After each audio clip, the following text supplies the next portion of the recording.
Price the Lord. Hallelujah. March மாதம் 29ஆம் தேதி 2025 சனிக்கிழமை இரவு கல்யாணதுர்கம் அன்னை மரியாள் ஆசிரமத்திலே 10 மணி முதல் விடியற்காலை 2 மணி வரைக்கும் ராவிழிப்பு ஜெபங்கள் உண்டு. Praise the Lord. ஹல்லேலூயா. பிரியமான சகோதரனே, சகோதரியே, ஒரு சில நாட்களுக்கு முன்பு ஒரு தாயார் தன் மகனுக்காய் ஜெபிக்கும்படியாய் வந்தார்கள். மிகுந்த மனவேதனையிலே அவர்கள் இருப்பதை நான் அறிந்தேன்.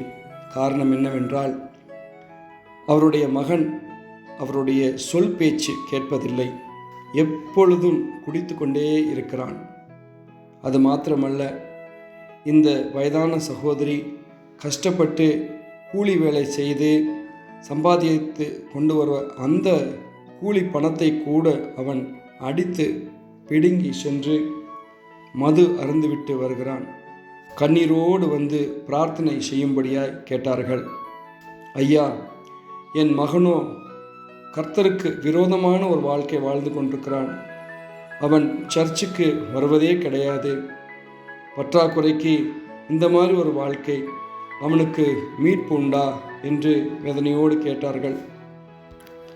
அன்றைக்கு அந்த சகோதரிக்கு எப்படி ஜெபிக்க வேணும் என்று ஒரு இரகசியத்தை பரிசுத்த ஆவியானவர் கற்றுக் கொடுத்தார். நான் சொன்னேன், உங்கள் மகன் குடிக்கிறான் அல்லவா, நீங்கள் உங்களை தாழ்த்துங்கள்.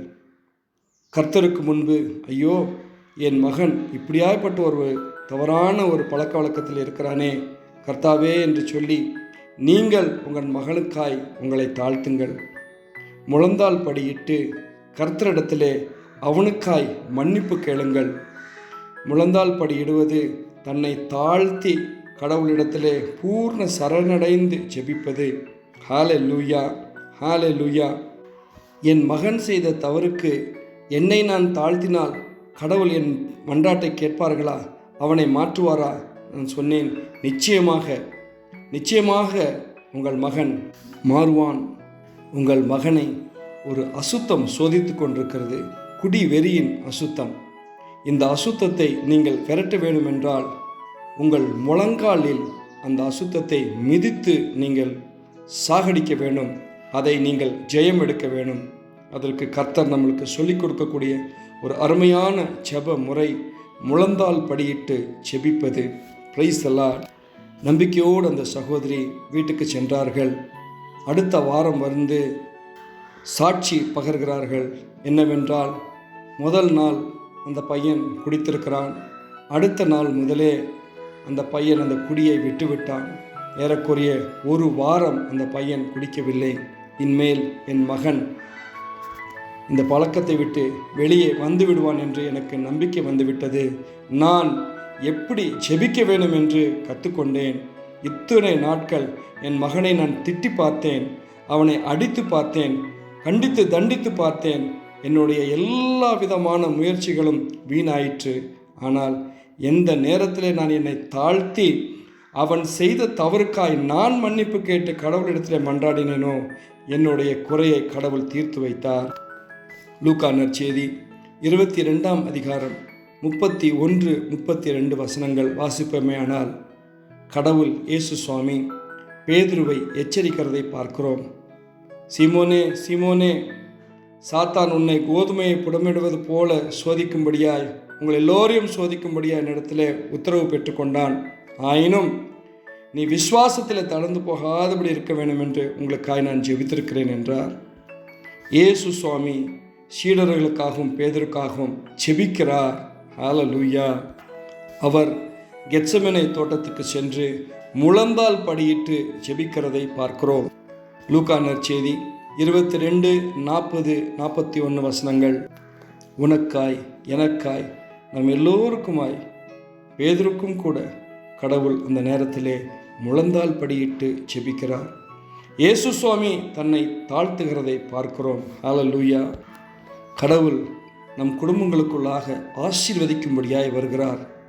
ஆனால் பிசாசானவனோ அந்த ஆசீர்வாதத்தை பறித்து கொண்டு போகும்படியாய் வருகிறான். குடும்பத்திலேயே யார் ஒரு பலவீன நிலைமையில் இருக்கிறார் என்று அறிந்து பிசாசானவன் அவர்களுக்குள்ளாக புகுவதை பார்க்கிறோம். நாமும் என்ன செய்கிறோம்? அந்த நபரை கண்டிக்கிறோம், தண்டித்து பார்க்கிறோம், ஏதேதோ ஒரு வலுக்கட்டாயமான முயற்சிகளை எடுத்து பார்க்கிறோம். பிரியமான சகோதரனே, சகோதரியே, எல்லா முயற்சியும் வீணாகி போகும். அந்த நபருக்காய், அந்த பாவத்திற்காய் நீ உன்னை தாழ்த்தி அந்த தவறு நீயே செய்திருக்கிறாய் என்று நினைத்து கொண்டு கர்த்தரிடத்திலே மன்னிப்பு கேட்டு முழந்தால் படியிட்டு ஜெபித்து பாருங்கள். அந்த ஒரு அதிசயத்தை உங்கள் கண்கள் பார்க்கும். நிச்சயமாய் நீங்கள் யாருக்காய் ஜெபித்தீர்களோ அவர்கள் மனம் மாறுவது நிச்சயம். ஒரு மனுஷன் முழங்காலில் நின்று பிரார்த்தனை செய்யும் பொழுது பிசாசானவன் அந்த மனுஷனை பார்த்து பயப்படுகிறான். இது எத்தனையோ புனிதர்கள் சொல்லுகிற ஒரு காரியம்.